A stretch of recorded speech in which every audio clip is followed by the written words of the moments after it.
আচ্ছা, তাহলে পত্ররন্ধ্র তো বুঝছো। পত্ররন্ধ্র কি? পত্ররন্ধ্র হচ্ছে আমাদের দুইটা রক্ষীকুশ দিয়ে বেষ্টিত যে ছিদ্র। এখানে আমাদের দেখো, এটা একটা গার্ড সেল, মনে করো এটা একটা গার্ড সেল অর্ধচন্দ্রাকার, এটা একটা গার্ড সেল অর্ধচন্দ্রাকার। এই দুটার মাঝখানে যে ছিদ্রটা পাইছো, এটাই হচ্ছে পত্ররন্ধ্র, যেটা কোথায় থাকবে? পাতা এবং কচিকাণ্ডে।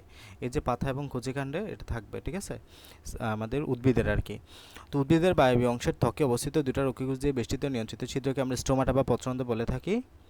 এবং এই রক্ষীকোষের চারদিকে অবস্থিত সাধারণত ত্বকীয় কোষ, একটু ভিন্ন আকার আকৃতির ত্বকীয় কোষকে সহকারী কোষ বলা হয়। এই যে ত্বকীয় কোষ থেকে তোমার একটু ভিন্ন আকার আকৃতির কোষকে, হ্যাঁ, আমরা সহকারী কোষ বলি। এখানে অনেকগুলো সহকারী কোষ থাকতে পারে আমাদের। দেখো, এটা যদি তোমার রক্ষীকোষ হয়, এখানে একটু ভালো মতো করে খেয়াল করো, এটা যদি তোমার রক্ষীকোষ হয়, এই যে এটা যদি তোমার সহকারী কোষ বা গার্ড সেল হয়, মানে রক্ষীকোষ, ঠিক আছে, এগুলোর নাম কি? রক্ষীকোষ। এই যে আমি যেটা লাল দাগ দিলাম এখন, এগুলো হচ্ছে তোমার রক্ষীকোষ। রক্ষীকোষ। আর এই যে মোটা একটা কোষ দেখতে পাচ্ছ না, বড় মোটা, এই বড় একটা দুই পাশে দুইটা কোষ, এইগুলা হচ্ছে তোমার সহকারী কোষ। সহকারী কোষ। তাহলে এখানে আমরা দুই ধরনের কোষ পাচ্ছি, একটা হলো তোমার রক্ষীকোষ আর একটা হচ্ছে সহকারী কোষ, ঠিক আছে। একটা হচ্ছে রক্ষীকোষ আর একটা হচ্ছে সহকারী কোষ।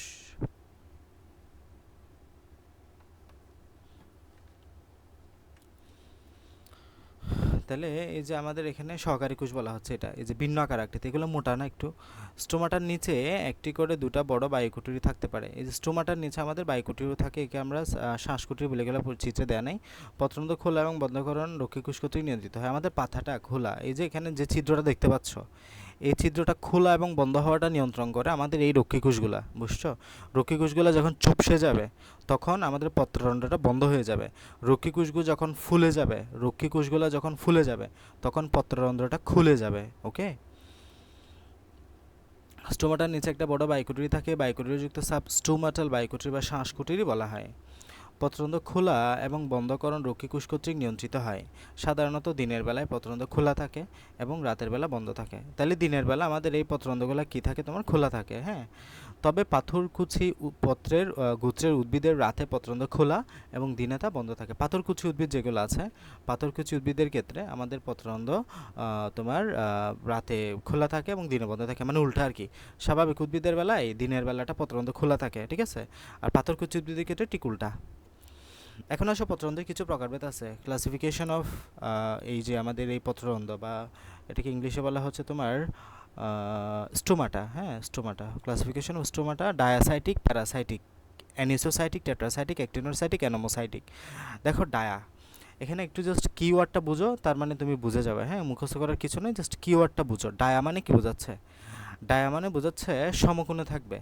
খেয়াল করো তো এখানে একটু, এই যে এগুলা হচ্ছে তোমার রক্ষীকোষ, আর এগুলো হচ্ছে তোমার সহকারী কোষ। রক্ষীকোষের সাথে সহকারী কোষ, এখানে কোনটা কত? সমকোণ না? 90 ডিগ্রি না? 90 ডিগ্রি না?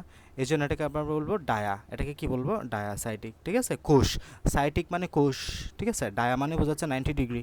তাহলে ডায়াসাইটিক মানে বোঝাচ্ছে এখানে কোষগুলো সমকোণে থাকে। এই যে এখানে কোন কোষগুলো? এখানে সহকারী কোষ যেটা আছে, এই যে এটা হচ্ছে সহকারী কোষ, এবং এটা হচ্ছে তোমার রক্ষীকোষ। এই রক্ষীকোষ এবং সহকারী কোষগুলো তোমার পরস্পরের সাথে 90 ডিগ্রি কোণে থাকবে বা সমকোণে থাকবে। এই যে দুটা রক্ষীকোষ পরস্পরের সাথে সমকোণে থাকলে, এক্ষেত্রে আসলে দুটো রক্ষীকোষ বোঝাইছে, এটাই মূলত এখানে, হ্যাঁ, দুটো রক্ষীকোষের সাথে হ্যাঁ, ঠিক আছে। কোষ দুটি মানে হচ্ছে এইগুলো আর কি, আমাদের এই সহকারী কোষ দুটা এই রক্ষীকোষের সাথে সমকোণে, এই যে এখানে সমকোণের সাথে থাকতেছে, এই জন্য এটাকে আমরা ডায়াসাইটিক বলি। আর প্যারাসাইটিকের ক্ষেত্রে দেখো সমান্তরালে প্যারালালে যেটা থাকবে, প্যারা মানে কি? প্যারালাল বোঝাচ্ছে, হ্যাঁ। প্যারা মানে কি? প্যারালাল। আর সাইটিক মানে কোষ। এই যে দেখো, এটা হচ্ছে আমাদের সহকারী কোষ দুটো, এইটা হচ্ছে সহকারী কোষ, আর এটা হচ্ছে আমাদের তোমার রক্ষী কোষগুলা। তাই রক্ষী কোষের সাথে সমান্তরাল, এগুলো সমান্তরালে না, এই যে সমান্তরালে না, এটা হচ্ছে তোমার প্যারাসাইটিক। বুঝে গেছে? তাহলে ডায়াসাইটিক মানে হলো সমকোণে থাকবে, প্যারাসাইটিক মানে সমান্তরালে থাকবে। জাস্ট কিওয়ার্ড একটা, ডায়া মানে হলো সমকোণে, প্যারা মানে হলো সমান্তরালে, বাস এতটুকু মনে রাখলে চলবে। আর অ্যানিসোসাইটিক মানে হলো তিনটা সাবসিডিয়ারি কোষ দ্বারা এক্ষেত্রে যুক্ত থাকবে। কয়টা? তিনটা। অ্যানাইসো মানে মনে রাখবে, অ্যানাইসো মানে হলো তিনটা সাবসিডিয়ারি কোষ। দেখো, অ্যানিসোসাইটিকের মধ্যে কয়টা কোষ পাবা? এই যে দেখো, এখানে একটা, এখানে একটা, এখানে একটা, তিনটা। আর টেট্রার মধ্যে, টেট্রা মানেই তো চার, টেট্রা মানে কি? চার। এই যে একটা, দুইটা, তিনটা, চারটা, চারটা কোষ পাচ্ছি। ওকে। আর অ্যাক্টিনোসাইটিক মানে অনেকগুলো রেডিয়ালি কোষ থাকবে এখানে, এই যে এগুলো হলো রেডিয়ালে আছে তোমার, এই যে এখানে রেডিয়ালে আছে এগুলা। অনেকগুলো আছে। তাহলে টেট্রা মানে 4 আর অ্যাক্টিনো মানে বোঝাচ্ছে অনেকগুলা। আর অ্যানোমোসাইটিক মানে হলো আমরা এখানে তোমার স্টোমাকে পরিবেষ্টনকারী কোষসমূহ সাধারণ ত্বকীয় কোষ থেকে পৃথকযোগ্য না। মানে আমরা এখানে স্টোমাকে যে পৃথককারী যে কোষগুলো পাবো, এগুলো এখানে আশেপাশে আরও অনেক কোষ থাকবে, তাই না? আশেপাশে অনেক কোষ থাকবে, এই কোষগুলা থেকে এই কোষগুলোকে আমরা আলাদাই করতে পারবো না, এটা হচ্ছে অ্যানোমোসাইটিক। ঠিক আছে, মানে অ্যানোনিমাস মানে কি, আমরা ফেসবুকে দেখো না অ্যানোনিমাস পোস্ট মানে কোনো গ্রুপে তুমি অ্যানোনিমাসলি পোস্ট করতে পারবে। অ্যানোনিমাস মানে হলো তোমাকে কেউ চিনবে না, হ্যাঁ, তুমি আননোন। এক্ষেত্রে এখানেও সেম, এখানে আনআইডেন্টিফাইড, এটা তুমি এখানে আইডেন্টিফাই করতে পারবে না, এটাকে পৃথকযোগ্য না। ওকে, এখন আসো what is the function of stomata. আমাদের এই পছন্দের কাজটা কি মূলত? উদ্ভিদের ভিতর এবং বাইরে পরিবেশের মধ্যে গ্যাসের আদান প্রদান রক্ষা করা। এই যে আমরা বলতেছি সালোক সংশ্লেষণের জন্য উদ্ভিদ কার্বন ডাইঅক্সাইডটা গ্রহণ করে এবং সালোক সংশ্লেষণের পরে উদ্ভিদ অক্সিজেনটা ছেড়ে দেয়, এইগুলা ছাড়ে মূলত পত্ররন্ধ্রের মাধ্যমে। এরপরে বা এই যে এগুলো এই কথাটা বলছে, এরপরে শ্বসনের সময় রন্ধ্রপথে বায়ু হতে অক্সিজেন গ্রহণ করে, কার্বন ডাইঅক্সাইড ত্যাগ করে, শ্বসনের সময়ও সেম কাজটা করে। দেন মূল কর্তৃক উদ্ভিদের পানি বাষ্প প্রশোধনের জন্য বাষ্পাকারে বের করে দেয়। মানে আমরা জানি উদ্ভিদ মূল থেকে পানি গ্রহণ করে তার শারীরবৃত্তীয় কাজ সম্পাদনের জন্য। এখন অনেক বেশি পানি যখন উদ্ভিদ গ্রহণ করে তখন আমরা জানি প্রস্বাদন প্রক্রিয়াটা সম্পাদিত হয়। প্রস্বাদন মানে হলো একটা প্রসেস, যে প্রসেসের মাধ্যমে উদ্ভিদ তার দেহের অতিরিক্ত পানিটা বাইরে বের করে দেয়। এখানে প্রস্বাদনের প্রকারভেদ যখন আমরা পড়ব, ওখানে দেখব যে পত্ররন্ধ্রীয় প্রস্বাদন, কিউটিকুলার প্রস্বাদন, লেন্টিকুলার প্রস্বাদন, 3 প্রকারের প্রস্বাদন আমরা পেয়ে থাকি। এর মধ্যে সবচেয়ে বেশি প্রস্বাদন হয়ে থাকে পত্ররন্ধ্রীয় প্রস্বাদনের মাধ্যমে, 90 থেকে 95%। এটা পরীক্ষায় খুব গুরুত্বপূর্ণ একটা কোয়েশ্চেন। তাহলে এই পত্ররন্ধ্রের মাধ্যমে কি হয়? প্রস্বাদন হয়, মানে উদ্ভিদের অতিরিক্ত পানিটা বাইরে বাষ্প আকারে বের করে দেয়। এরপরে হচ্ছে রক্ষীকোষে পত্ররন্ধ্র খোলা এবং বন্ধ হওয়া নিয়ন্ত্রণ করে। আমাদের এই যে গার্ড সেল আছে, গার্ড সেলটা পত্ররন্ধ্র খোলা এবং বন্ধ হওয়া নিয়ন্ত্রণ করে। রক্ষীকোষের ক্লোরোপ্লাস্ট খাদ্য তৈরি করে। আমরা বললাম যে রক্ষীকোষে কি থাকে? ক্লোরোপ্লাস্ট থাকে। ক্লোরোপ্লাস্টের কাজই হলো সালোক সংশ্লেষণের মাধ্যমে খাবার তৈরিতে সাহায্য করা। এখন আমরা আরেকটা গুরুত্বপূর্ণ এখানে রন্ধ্র পর্ব, যেটা হচ্ছে পানিপত্ররন্ধ্র। পানিপত্ররন্ধ্রের অপর নাম হচ্ছে হাইডাতুড, খুব গুরুত্বপূর্ণ এটা। ঠিক আছে, পানিপত্ররন্ধ্রের অপর নাম কি? হাইডাতুড। এর আগের লাইনে একটা কথা বলছে, এই পত্ররন্ধ্রটা উদ্ভিদের যে ফিজিওলজিক্যাল প্রসেসগুলো হয়, যেমন প্রস্বাদন, সালোক সংশ্লেষণ, শ্বসন, এই তিনটাতেই গুরুত্বপূর্ণ ভূমিকা পালন করে। ঠিক আছে, উদ্ভিদের যে তোমার ফিজিওলজিক্যাল প্রসেসগুলো হয়, হ্যাঁ, এই 3টা ফিজিওলজিক্যাল প্রসেসেই এখানে আমাদের এইটা গুরুত্বপূর্ণ ভূমিকা পালন করে, আমাদের এই পত্ররন্ধ্রটা। হ্যাঁ, এরপরে দেখো আমরা পানিপত্ররন্ধ্র বা হাইডাতুড যদি দেখি, পানিপত্ররন্ধ্রটা আমাদের একটা বিশেষ ধরনের পানি নির্মোচন অঙ্গ। হ্যাঁ, এটা কোথায় থাকে? গঠক দিয়ে মনে রাখবো, গঠক দিয়ে আমরা পানি নির্মোচন অঙ্গ কোথায় থাকে মনে রাখবো? ঘাস, টমেটো, কচু, এই গঠকে পানিপত্ররন্ধ্রটা থাকে, খুব গুরুত্বপূর্ণ কিন্তু এগুলা। গঠকটা আমাদের কোথায় থাকে? পানিপত্ররন্ধ্র কোথায় পাবা? গঠকে। ঘাস, টমেটো, কচু, ঘাস, টমেটো, কচু, ঘাস, টমেটো, কচু, গঠকে আমরা পানিপত্ররন্ধ্র বা হাইডাতুডটা পাবো। এতটুকু মনে রাখলে চলবে, এখান থেকে আর কিছু মনে রাখতে হবে না। অন্যভাবে পানির বহিরাকরণ ছিদ্রপথই হলো হাইডাতুড বা পানিপত্ররন্ধ্র, মানে যেটা দিয়ে পানি ডিরেক্ট বেরিয়ে যাবে, এটাই মনে রাখো। এখানে আমরা অনেকগুলো এপিথেলিয়াম পাবো, এপিথেম পাবো। হাইডাতুড দিয়ে তরল পানি বের হয়ে যাওয়ার রেখে গাঠের সময় একটা গুরুত্বপূর্ণ লাইন, হাইডাতুড দিয়ে যদি তরল পানি ডিরেক্ট বের হয়, হ্যাঁ, ডিরেক্ট তরল পানি বেরোয়, এটাকে আমরা গাটেশন বলে থাকি। পত্ররন্ধ্র এবং পানিপত্ররন্ধ্র একটা ছক দেওয়া আছে, পার্থক্যের একটু ভালো মতো করে পড়ে নিও। ঠিক আছে, এটা এতক্ষণ আমরা যা পড়লাম এগুলো সব এপিডার্মাল তন্ত্রের অন্তর্গত। হ্যাঁ, এই যে এপিডার্মাল তন্ত্রের মধ্যে অন্তর্গত। আমরা তাহলে উদ্ভিদের টিস্যুতন্ত্রটা পড়ছিলাম, তাই না? উদ্ভিদের টিস্যুতন্ত্র পড়ছিলাম। আমাদের যে অধ্যায়, এটা হচ্ছে টিস্যুতন্ত্র বা টিস্যু সিস্টেম। টিস্যু সিস্টেমের মধ্যে আমরা দেখেছি এপিডার্মাল টিস্যুতন্ত্র বা ত্বকীয় টিস্যুতন্ত্র, এরপর হচ্ছে গ্রাউন্ড টিস্যুতন্ত্র, এরপর হচ্ছে ভাস্কুলার টিস্যুতন্ত্র। আমরা ইতিমধ্যে এপিডার্মাল টিস্যুতন্ত্রটা শেষ করলাম। ওকে, এখন আমরা আলোচনা করব গ্রাউন্ড টিস্যুতন্ত্র নিয়ে। মূলত এটা খুব গুরুত্বপূর্ণ। এখানের মধ্যে যে চিত্রগুলো আছে, এগুলো যদি তুমি ভালো মতো না বোঝো, আলটিমেটলি তোমাকে ওই যে লাস্টে গিয়ে যেগুলো সিকিউতে আসে, এই চিত্রটা সিকিউতে প্রচুর পরিমাণ আসে, এত বেশি আসে এটা বলার অপেক্ষা রাখে না। সো এটা খুব ভালো মতো করে বুঝে আলটিমেটলি তোমাকে সলভ করতে হবে। ওকে, খেয়াল করো, গ্রাউন্ড টিস্যুতন্ত্র বা গ্রাউন্ড টিস্যু সিস্টেমের মধ্যে আমরা কী কী পাবো? ত্বকীয় টিস্যু বা পরিবহনতন্ত্র ছাড়া উদ্ভিদ দেহের অন্যান্য অংশ গঠনকারী টিস্যুতন্ত্রকে একত্রে গ্রাউন্ড টিস্যুতন্ত্র বলা হয়। আলটিমেটলি মনে রাখো, স্কিন মানে ত্বক, পরিবহন মানে হলো জাইলেম ফ্লোয়েম, এই দুটো বিষয় ছাড়া উদ্ভিদের বাকি যাবতীয় যত সব টিস্যু আছে সবগুলো গ্রাউন্ডের মধ্যে যাবে। তো এটার অপর নাম হলো তোমার আদি বা ফান্ডামেন্টাল টিস্যুতন্ত্র। ওকে, এক বা একাধিক টিস্যু নিয়ে এটা গঠিত হয়। উদ্ভিদের অধিকাংশ টিস্যু অংশ এই টিস্যুতন্ত্র অন্তর্গত। সাধারণত প্যারেনকাইমা টিস্যু দিয়ে এই তন্ত্র গঠিত হয়। এটা কি কি পাবা এখানে? প্যারেনকাইমা পাবা, কুলেনকাইমা পাবা, স্ক্লেরেনকাইমা পাবা। এই 3 প্রকারের টিস্যু আমরা এখানে পাবো। হ্যাঁ, পেরিব্লেম বাজু টিস্যুতে টিস্যুতন্ত্র উৎপত্তি। আমরা মেইন কাজ হলো এটা বোঝা, এই চিত্রটা একটু বুঝিয়ে দেওয়া। হ্যাঁ, তাহলে দেখো আমি কথাবার্তাগুলো পড়ি, দেন আস্তে আস্তে তোমাকে এই চিত্রের মধ্যে বুঝিয়ে দিচ্ছি। ফার্স্টে দেখো আমাদের এখানে আমরা তোমার এপিডার্মিস তথা ত্বকের নিচ থেকে আরম্ভ করে ভাস্কুলার বান্ডল কেন্দ্র পর্যন্ত এটা টিস্যুতন্ত্র অন্তর্গত। আচ্ছা, খেয়াল করো, কুত থেকে কি পর্যন্ত?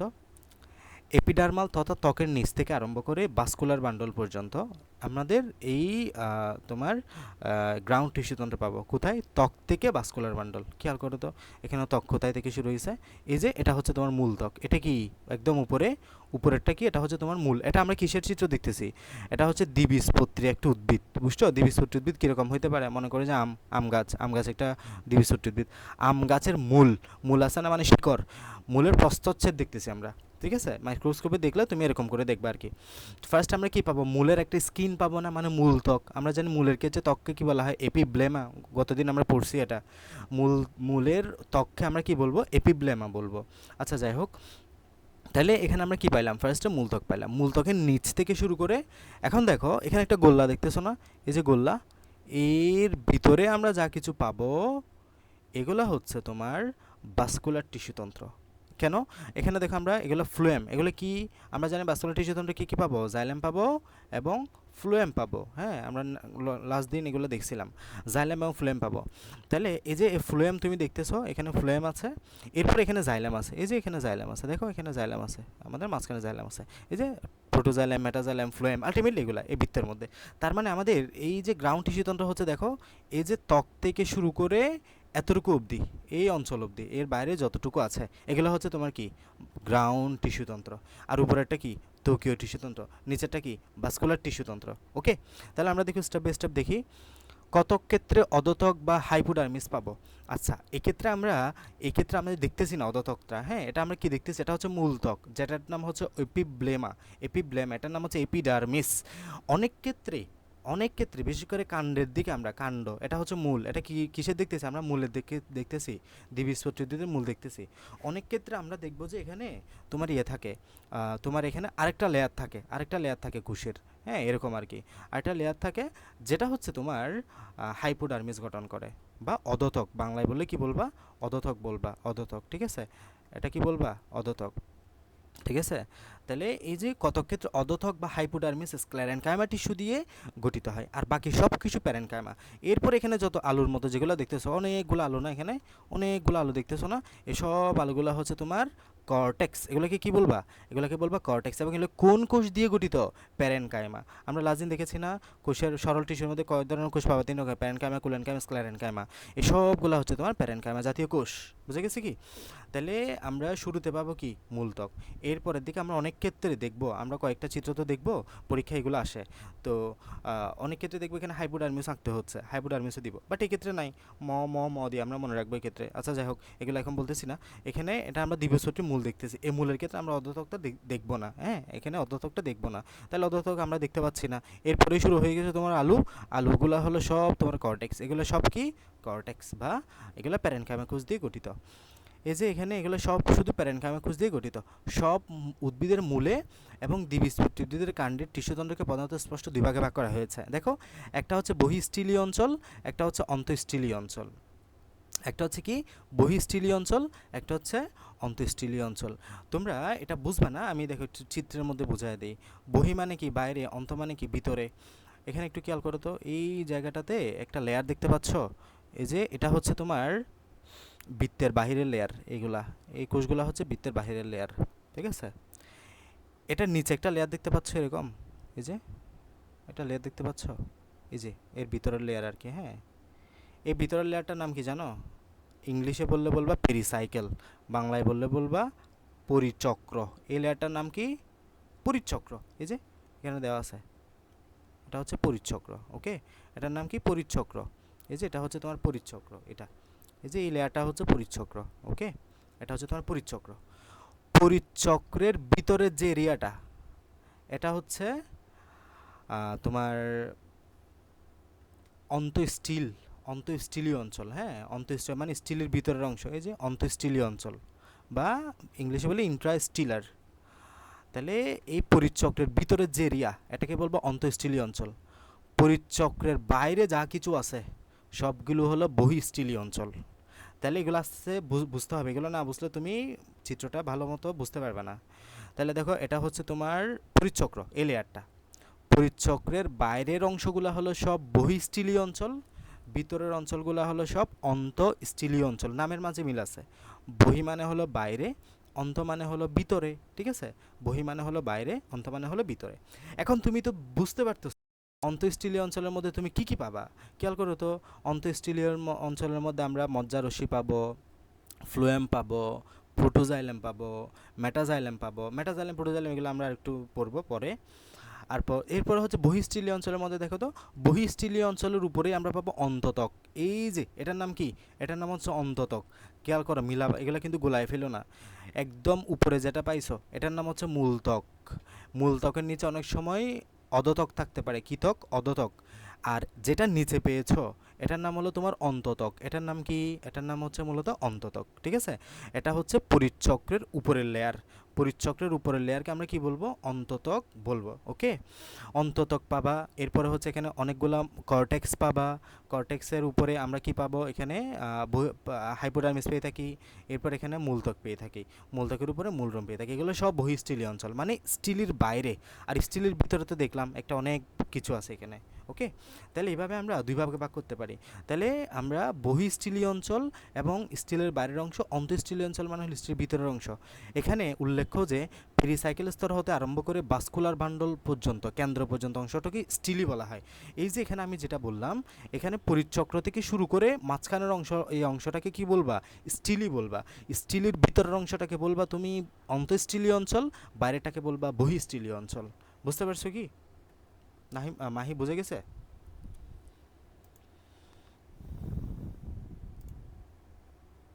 হ্যাঁ বুঝছি। আহ, আমাদের শাওন বুঝতে পারছো? ওকে, এবার আসো আমরা বাকিগুলো নিয়ে পড়ি। তাহলে দেখো এখানে আমাদের অনেক কিছু সহজ করে দিবে। গ্রাউন্ড টিস্যু তন্ত্রকে আমরা তাহলে কভাগে ভাগ করলাম। একটা হচ্ছে তোমার বহিঃস্টিলীয় অঞ্চল মানে হলো স্টিলের বাইরের অংশ। একটা হচ্ছে অন্তঃস্টিলীয় অঞ্চল মানে হলো স্টিলের ভিতরের অংশ। বহিঃস্টিলীয় অঞ্চলের মধ্যে কি কি পাবা? মূল পাবা, কাণ্ড পাবা, পাতা পাবা। এগুলো তোমরা দেখে দেখে পড়ো, মুখস্থ করার কিছু নাই। দেখো এই বহিঃস্টিলীয় অঞ্চলের মধ্যে কি কি পাবো? এই যে এখানে মূল পাচ্ছ তুমি, মূলত্বক পাচ্ছ, কাণ্ড পাচ্ছ। এখানে কাণ্ড থাকলে কাণ্ড পাবা না, এটা তো আমরা মূলের প্রস্তুত দেখতেছি, এই জন্য আমরা মূল তাহলে মূল, কাণ্ড, পাতা এগুলো পাবো। হ্যাঁ, তাহলে এখন মূলের মধ্যে কর্টেক্স পাবো, অন্ততক পাবো। মানে এখানে হচ্ছে বহিঃস্টিলীয় অঞ্চল তোমরা আমরা মূলের মধ্যেও পেতে পারি, কাণ্ডের মধ্যেও পেতে পারি, পাতার মধ্যেও পেতে পারি। মূলের ক্ষেত্রে আমরা কর্টেক্স এবং অন্ততক পাবো। খেয়াল করো এখানে তো আমরা এটা মূল দেখতেছি, এই যে দ্বিবীজপত্রী উদ্ভিদের মূল। এই মূলের ক্ষেত্রে আমরা শুধুমাত্র একটা কর্টেক্স পাচ্ছি, অনেকগুলো আলু, আর এখানে অন্ততক তোমার মূলত্বক পাচ্ছি। ঠিক আছে, এখানে মূলত্বক পাচ্ছি এবং অন্ততক পাচ্ছি। অন্ততক হলো এখানে এই যেটা তোমার এই যে কর্টেক্সের বাইরের উপরে যে লেয়ারটা দেখতে পাচ্ছ এটা হচ্ছে অন্ততক, আমরা তো দেখাইলাম। এরপরে কাণ্ডর ক্ষেত্রে তুমি কি বললাম? ওই যে অধোথক পাবা, আমরা বললাম না এখানে কাণ্ডর ক্ষেত্রে তুমি এখানে আরেকটা লেয়ার পাবা যেটার নাম হচ্ছে অধোথক বা হাইপোডার্মিস। তাহলে এখানে কাণ্ডর ক্ষেত্রে তুমি আরেকটা জিনিস অ্যাড করে দিবা, সেটা হচ্ছে তুমি ঠিকই অন্ততকও পাবা, কর্টেক্সও পাবা, তবে আরেকটা অধোথকও পাবা। বুঝতে পারছো? কাণ্ডের ক্ষেত্রে। আর পাতার ক্ষেত্রে তো অ্যাবনর্মাল, পাতার ক্ষেত্রে আমরা ম্যাসোফিল টিস্যু পাবো মূলত। ম্যাসোফিল টিস্যুর মধ্যে আবার একবীজপত্রী পাতা, একবীজপত্রী পাতার মধ্যে স্পঞ্জি, দ্বিবীজপত্রী পাতার মধ্যে স্পঞ্জি, পেলিসের দুইটাই পাবো। এটা আপাতত মনে না রাখলেও চলবে, বাট এই দুইটা বিষয় মাথায় রেখো ভালো মতো। এখন আসো অন্তঃস্টিলীয় অঞ্চল। অন্তঃস্টিলীয় অঞ্চলের মধ্যে আমরা মূলের মধ্যেও সেম তোমার পরিচক্র, মজ্জা, সংযোজক টিস্যু, সেম কথা, অনেকটা মজ্জা রেশি আর কি। কাণ্ডের মধ্যেও সেম পরিচক্র, মজ্জা, মজ্জা রেশি। এখানে যেটা বললাম এই যে দেখো এখানে পরিচক্র মানে পেরিসাইকেল যেটা বললাম, এরপর হচ্ছে মজ্জা রশ্মি, এরপর আমাদের এখানে বাকি যেগুলো আছে এগুলা, ঠিক আছে? মজ্জা রশ্মি, মজ্জা ইত্যাদি। এখন আসো আমরা প্রত্যেকটা অংশ নিয়ে আলাদা আলাদা পড়তে হবে। বহিঃস্টিলীয় অঞ্চলের মধ্যে কী কী পাবা দেখো। স্টিলের বাইরের এগুলো প্রত্যেকটা লাইন তোমাকে ধরে ধরে বুঝতে হবে। বহিঃস্টিলীয় অঞ্চল, তাহলে আমরা স্টিলের বাইরের অংশটা নিয়ে পড়াশোনা করব। স্টিলের বাইরে যে অংশটা দেখতে পাচ্ছ এটা নিয়ে পড়ব। এখানের মধ্যে কী কী পাবা দেখো। স্টিলের এই যে এটা হচ্ছে আমাদের স্টিলই পরিচক্র, পরিচক্রের বাইরের অংশটা স্টিলি। স্টিলের একদম বাইরে আমরা পাবো অন্ততক, এটা তো বুঝতে পারছো। একদম বাইরে কী পাবো? অন্ততক পাবো। এরপরে এর উপরে কর্টেক্স পাবো, ঠিক আছে? তাহলে এগুলো নিয়ে এখন আমরা পড়বো। তাহলে দেখো বহিঃস্থলী অঞ্চল, স্টিলের বাইরের অংশটাকে বহিঃস্থলী অঞ্চল বলা হয়। ফার্স্ট অধোতক, অধোতক কোথায় পাবা তুমি? মূলে কোন অধোতক পাবা? এটা তো মূল, মূলের মধ্যে আমরা অধোতক পেয়েছি না, কাণ্ডে পাবো, এটা যাতে মনে থাকে একদম, বারবার বলতেছি অধোতক তুমি মূলে পাবা না, অধোতক তুমি কাণ্ডে পাবা। হ্যাঁ, তাহলে এই যে আমরা তোমার কোথায় পাবো, এটা মূলে অধোতক থাকে না, তার মানে কাণ্ডে থাকে। তাহলে ত্বকের নিচে কুলেনকাইমা স্ক্লেরেনকাইমা টিস্যুর এক বা একাধিক স্তর থাকলে তাকে অধোতক বলা হয়। এই যে ত্বকের নিচে এখানে কি আছে? এখানে তো কোনো লেয়ার নাই আলাদা, এখানে শর্ট ডিরেক্ট কর্টেক্স শুরু হয়ে গেছে। তাহলে এখানে এটা হচ্ছে ত্বক, ত্বকের নিচে আমাদের কোনো যদি আবার স্তর থাকে এখানে, তাহলে সেটা হচ্ছে তোমার কি অধোতক। ঠিক আছে, আমরা কাণ্ডের ক্ষেত্রে পাবো এটা। তাহলে এটার কাজ কি? কাজগুলো একটু পড়তে হবে।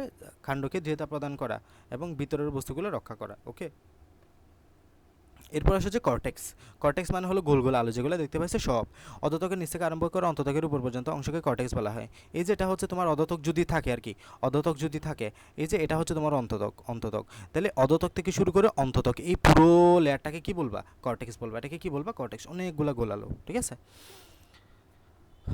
এরপরে হচ্ছে এটি প্যারেনকাইমা টিস্যু দিয়ে গঠিত এবং বহুস্তর বিশিষ্ট। এখানে অনেক স্তর পাবা, দেখুন অনেকগুলো স্তর। পাশাপাশি কোষের মধ্যে আন্তঃকোষীয় ফাঁক থাকে, অনেক সময় টিস্যু খুব বিক্ষিপ্তভাবে দেখা যায়। মূলের কর্টেক্স বহুস্তর বিশিষ্ট, কাণ্ডের কর্টেক্স কয়েক স্তর বিশিষ্ট। এখানে দেখো না অনেক স্তর না, এই যে দেখো অনেকগুলো স্তর, অনেকগুলো স্তর, অনেকগুলা। এবং এখানে মাঝে মাঝে বহিস্তর আমাদের আন্তঃকোষীয় ফাঁক আছে, এই যে একটা কোষ থেকে অপরটা কোষের মধ্যে ফাঁক আছে। ঠিক আছে, আর কাণ্ড হলে এখানে কয়েক স্তর বিশিষ্ট পাবো আমরা শুধু। এটা মূল বিদায় অনেকগুলো স্তর আমরা আঁকলাম। একক কাজ কি? এটার কাজ হলো পানি এবং খাদ্য মূলত সঞ্চয় করা। ঠিক আছে, এগুলো একটু পড়িও। এখন আসো অন্ততক বা এন্ডোডার্মিস। অন্ততক কোথায় পাবো? অন্ততক হচ্ছে মূলত এটা, এই যে অন্ততক হচ্ছে এটা, এই যে এখানে যেটা পরিচক্রের বাইরে যেটা দেখতে পাচ্ছ, একদম পরিচক্রের একদম বাইরে। ঠিক আছে, এই যে এটা হচ্ছে পরিচক্র, পরিচক্রের বাইরে যেটা দেখতে পাচ্ছ এটা হচ্ছে অন্ততক বা এন্ডোডার্মিস বলা হয় ইংলিশে। তাহলে এই যে অন্ততকের মধ্যে আমরা কী কী পাবো দেখো, স্টিলের বাইরে কর্টেক্সের নিচে অবস্থিত। এই যে স্টিলের বাইরে কর্টেক্সের নিচে, মিলাও তো একটু, এই যে স্টিলের বাইরে কর্টেক্সের নিচে, এই যে এটা হচ্ছে তোমার স্টিলি, এই যে এটা হচ্ছে তোমার স্টিলি, স্টিলের বাইরে, এই যে এটা হচ্ছে স্টিলের বাইরে না, আবার এটা হচ্ছে কর্টেক্স, কর্টেক্সের নিচে। তাহলে স্টিলের বাইরে কর্টেক্সের নিচে পড়ছে এটা, এই যে অংশটা স্টিলের বাইরে পড়ছে, কর্টেক্সের নিচে পড়ছে, স্টিলের বাইরে কর্টেক্সের নিচে এটা অবস্থিত। ওকে, তাহলে এটা হচ্ছে তোমার স্টিলের বাইরে কর্টেক্সের নিচে একশো অন্ততক অবস্থিত। মূলে এবং দ্বিবীজপত্রী উদ্ভিদের কাণ্ডে অন্ততক থাকে। আচ্ছা, ভালো মতো করে খেয়াল করো তো, মূলে এবং, মূলে বলতে কি বুঝছো? মূলে বলতে 1+2, এক বীজপত্রী বলো, দুই বীজপত্রী বলো, উভয়ের মূলে। আমি বলি, তুমি এটা মনে রাখার টেকনিক আছে একটা। মূলে মানে এক বীজপত্রী, দ্বিবীজপত্রী উভয়ের মূলে। আর দ্বিবীজপত্রী উদ্ভিদের কাণ্ডে, তার মানে বাদ গেছে কি? দ্বিবীজপত্রী উদ্ভিদের মূলে। এখান থেকে কোশ্চেন আসবে অন্ততক কোথায় থাকে না, বলবা দ্বিবীজপত্রী উদ্ভিদের মূলে। সুন্দর করে এখানে লিখে রাখো, এটা নোট করো যে দুইয়ের মূল, দুইয়ের মূলে আমরা অন্ততক পাবো না। খুব গুরুত্বপূর্ণ কোয়েশ্চেন। তাহলে এখানে পাবো কোথায়? যে মূলে, মূলে বলতে একেও পাবা দুইয়েও পাবা, মানে এক বীজপত্রী উদ্ভিদ, দ্বিবীজপত্রী উদ্ভিদ, দুটার মূলেই তুমি অন্ততক পাবা। দ্বিবীজপত্রী উদ্ভিদের কাণ্ডেও পাবা, শুধুমাত্র দ্বিবীজপত্রী উদ্ভিদের মূলে পাবা না। তাহলে দুইয়ের মূলে আমরা অন্ততক বা এন্ডোডার্মিসটা পাবো না। এই স্তরের কোষগুলা ফাঁকবিহীনভাবে সন্নিবেশিত এবং পিপাকৃতির। মূলের অন্ততকীয় কোষের প্রস্থ ও পার্শ্বপ্রাচীরে সুভেরিন এবং লিগনিন যুক্ত হয়ে সরু ফিতার মতো যে বেষ্টনী গঠন করে তাকে ক্যাসপেরিয়ান স্ট্রিপ বলা হয়।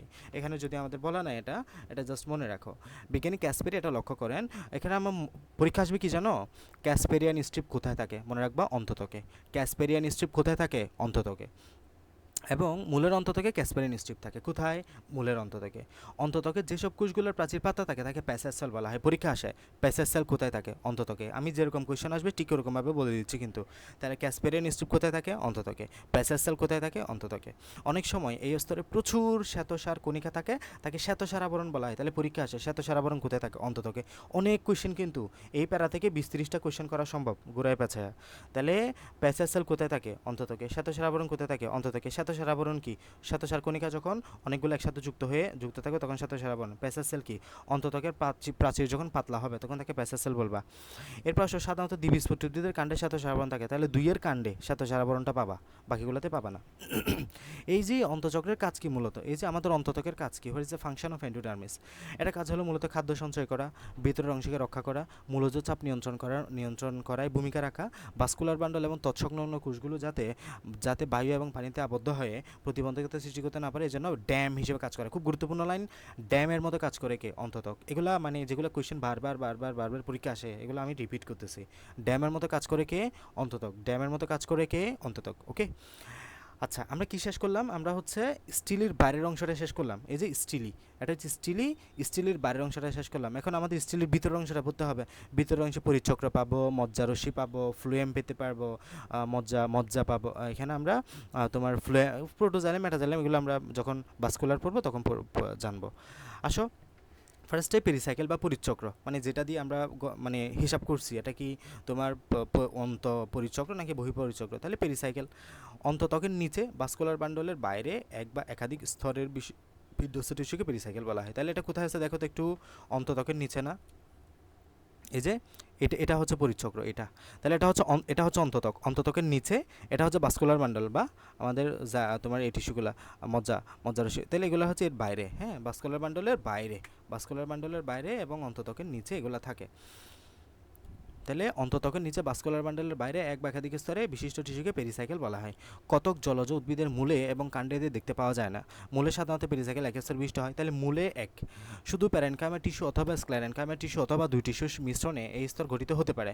কুমড়া বা কুমারিকার কাণ্ডে এটি বহুস্তর বিশিষ্ট স্ক্লেরেনকাইমা টিস্যু দিয়ে গঠিত।